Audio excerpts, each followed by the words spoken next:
Sir,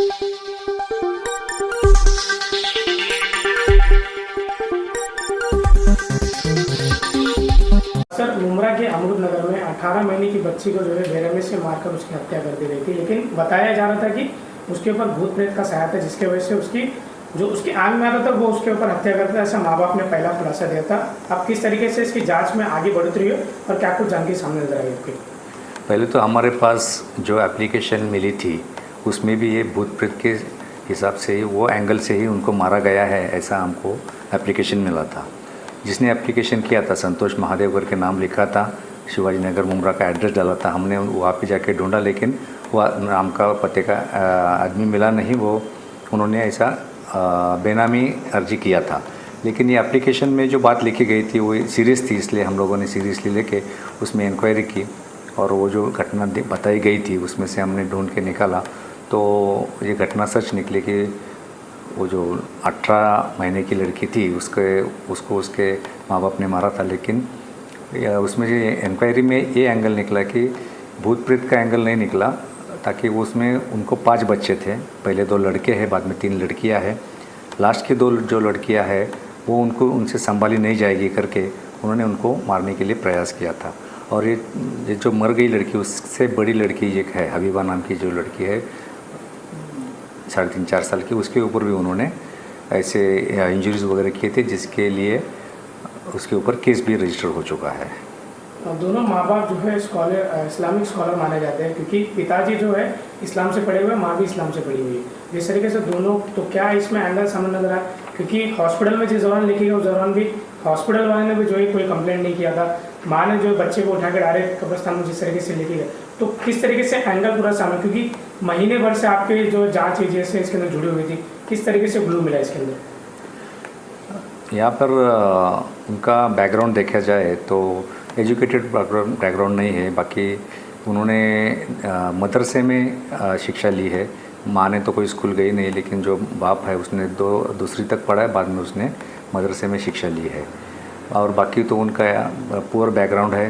poor background की वजह से वो कुछ प्रोग्राम करके जो मिलेगा वो काम करके गुजारा करते थे, और वो हिसाब से वो बच्चों को नहीं पाल पाएंगे, वो हिसाब से उन्होंने ये काम किया है।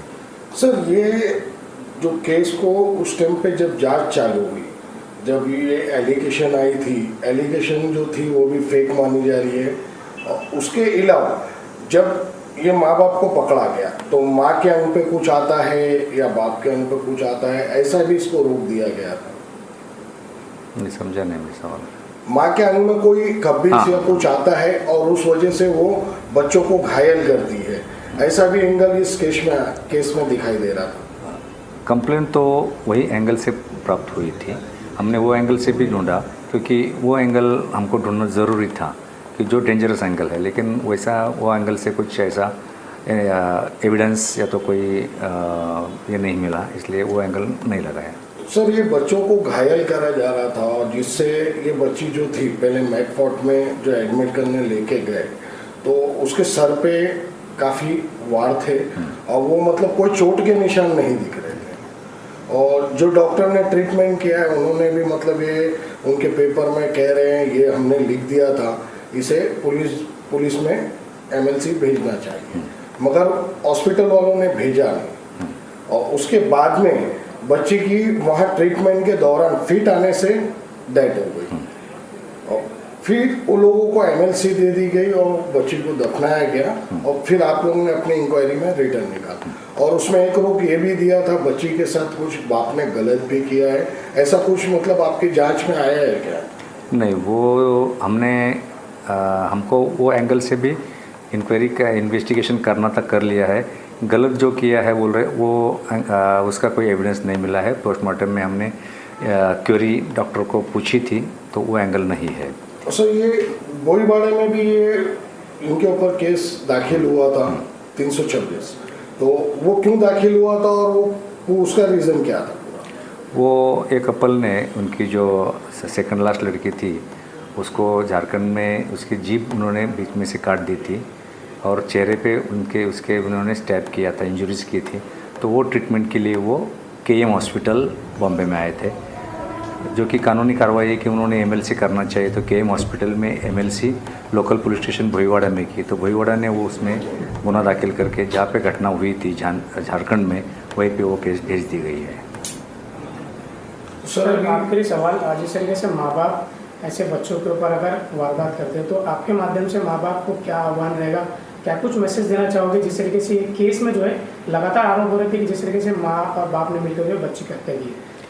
इसमें ये तो ये कहना पड़ेगा कि अगर चलो मान ले कि गरीब है, बच्चों को संभाल नहीं पाते, लेकिन गवर्नमेंट ने इतनी सारी फैसिलिटी, इतनी सारी स्कीम्स है जहाँ पर ये बच्चों को ये कर सकते हैं, रख सकते हैं। बच्चों में चिल्ड्रन होम है, वहाँ पे उनको एजुकेशन दिया जाता है, उनको अपने पैरों पे खड़ा होने के लिए सिखाया जाता है, कोई काम धंधा सिखाया जाता है, बहुत सारी स्कीम्स है, वो करना चाहिए। अब ये मामले में दोनों माँ बाप अंदर है, तो उनके 3 बच्चे हैं, वो भी कुछ 8 साल 5 साल 4 बच्चे हैं, तो उनको हमने चाइल्ड वेलफेयर कमेटी के सामने प्रोड्यूस किया, और वो चाइल्ड वेलफेयर कमेटी उनका ख्याल रख रही है, वो बच्चे वहाँ पे खुश है अभी। सर कितने दिन की इनको पीसी मिली है, कितने दिन मिली? पीसी उनकी 15 तारीख तक थी फर्स्ट अरेस्ट से, आज उनकी पीसी 18 तारीख तक बढ़ाई दी गई है। Thank you.